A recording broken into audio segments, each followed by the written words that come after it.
செல்வமுத்துக்குமரனே, சிங்காரவேலவனே, சிவமைந்தன் நானவனே, சிந்தையுள் நிறைந்தவனே, சிறுவாபுரி உரையும் திருமுருகன் கவசம் இதை திருவடிகள் சரணடைந்தே பாடுகிறேன் கேட்டருள்வாய்.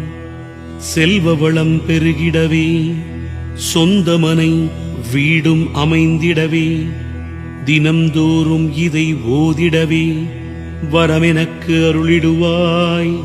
கந்தனே கடம்பனே, கார்த்திகை திருக்குமரனே, கண்போல் என்னைக் காத்திடவே கவசமாய் அமைந்திடுவாய். சிறுவாபுரிக் குமரனே, சம்பத்தை வாரி வழங்கிடுவாய். சிவகுரு ஆனவனே, சீர் சிறப்பை பெருக்கிடுவாய்.